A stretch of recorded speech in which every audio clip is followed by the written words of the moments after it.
investigación se titula La víctima querellante frente a la responsabilidad del empleador por accidente de trabajo.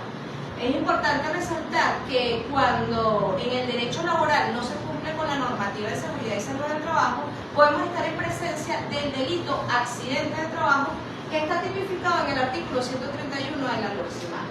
Y quiero hacer referencia a la Organización Internacional del Trabajo, que dice que casi 2 millones de personas mueren a consecuencias de condiciones inseguras e insalubres en el trabajo.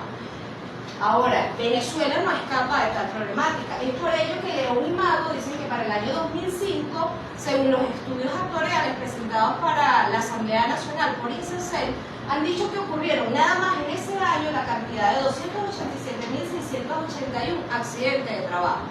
Llegados a este punto, quiero traer a colación unas interrogantes que hace el doctor Eric Omaña en su tesis doctoral. Dice, haciendo referencia al bajo índice de persecución que tienen estos delitos, ¿qué es lo que está fallando? ¿Será la administración de justicia o los órganos de investigación de tales fatalidades? Quiero hacer la salvedad que el Tribunal Supremo de Justicia, en el famoso caso de Provegrán, donde murieron 9 personas en un accidente de trabajo, sentenció al empleador en el año 2011 por el delito accidente de trabajo, el cual es sinónimo de homicidio laboral.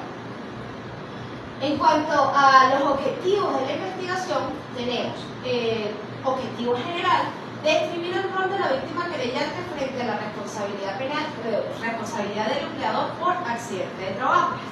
Especificar la querella como inicio del proceso penal.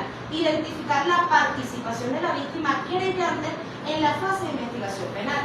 Determinar las facultades que tiene la víctima querellante por accidente de trabajo en la fase intermedia, para lo cual se empleó una metodología de tipo bibliográfico, un diseño documental jurídico y una profundidad analítica perceptual, porque con base a autores que han empleado el estudio del accidente de trabajo y de la responsabilidad del empleador y con el Código Orgánico Procesal Penal, se llegó entonces a las conclusiones.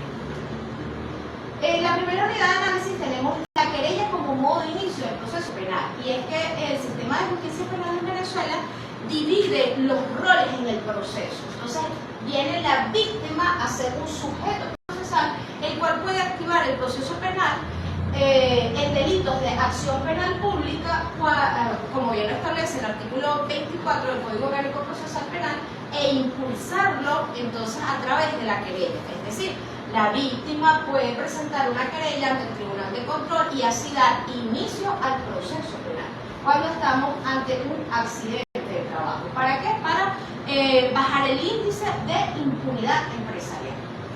En la segunda unidad de análisis tenemos la participación de la víctima querellante en la fase de investigación. El inicio de la investigación penal se da cuando estamos en un delito de acción penal pública y lo iniciamos con la querella. El proceso penal se da cuando es admitida la querella, el tribunal notifica al Ministerio Público. Una vez que la notificación está positiva, comienza el lapso de 6 meses de investigación penal. En ese lapso podrá la víctima presentar solicitudes de diligencia de investigación al Ministerio Público, sin que esto signifique que el Ministerio Público tiene la obligación de practicar tales diligencias, pero sí tiene la obligación de recibirlas y de pronunciarse al respecto, si las va a realizar o no las va a realizar en un lapso de 3 días.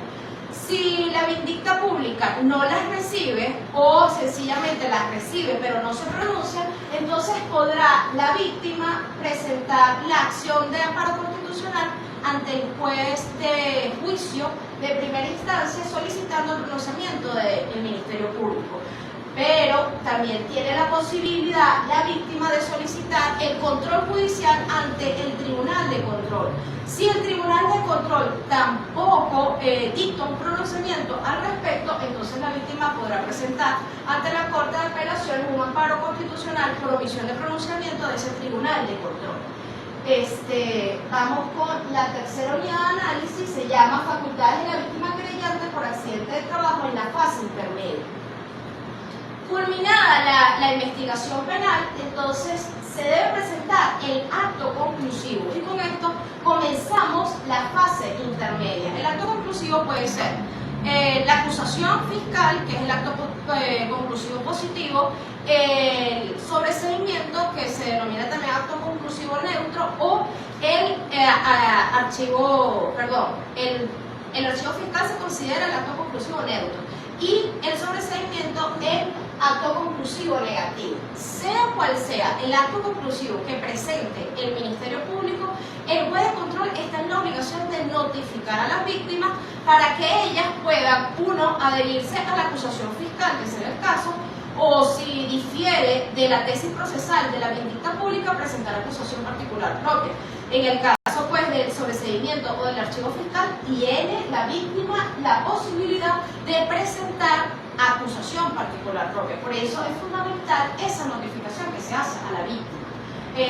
Además que este es un rol participativo que le ha dado la jurisprudencia patria. En cuanto a la jurisprudencia patria, también quiero hacer mención a la promoción de pruebas en la audiencia preliminar, ya que ha establecido la doctrina que la víctima o el Ministerio Público pueden presentar pruebas hasta en esa audiencia preliminar.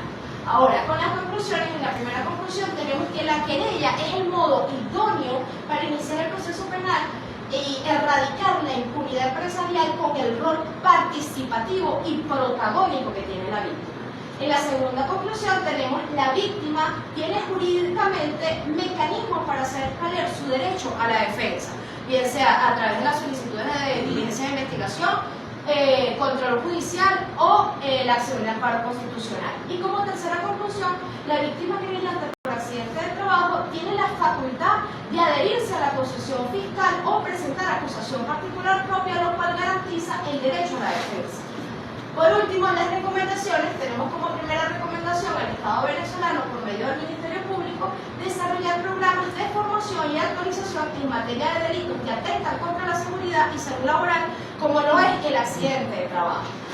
Como segunda recomendación, se sugiere que cada estado del país cuente con una fiscalía especial para tratar los asuntos penales de accidentes de trabajo, el cual permanezca en la sede de INSACER. Sabemos que actualmente existe una Fiscalía Nacional que es la 78 con competencia en estos delitos, pero estás acá en la ciudad de Caracas. Sería importante que pudiese estar una fiscalía especial en cada estado del país y en la misma sede de INSACER para acelerar el proceso. Ahora, como última sugerencia, recomendación, se sugiere al Estado venezolano, por medio del Tribunal Supremo de Justicia, desarrollar formaciones periódicas que incluyan la materia penal de seguridad y salud del trabajo, para que todos los operadores de justicia puedan estar al tanto de la existencia del tipo penal accidente de trabajo y dar celeridad al proceso. Por último, quiero cerrar con la cifra con la que inicié, que para el año 2005 ocurrieron 287.681 accidentes de trabajos. Y al respecto, Joan Benach y Carlos Montaner dicen: las cifras miden con frialdad rasgos de individuos en rostros. La muerte de una persona puede ser una tragedia. La muerte de miles o de millones de ciudadanos suele convertirse en una simple estadística. Con frecuencia necesitamos que un novelista, un poeta, un pintor, un fotógrafo o un director de cine nos describan los rostros que hay detrás de las estadísticas. Gracias.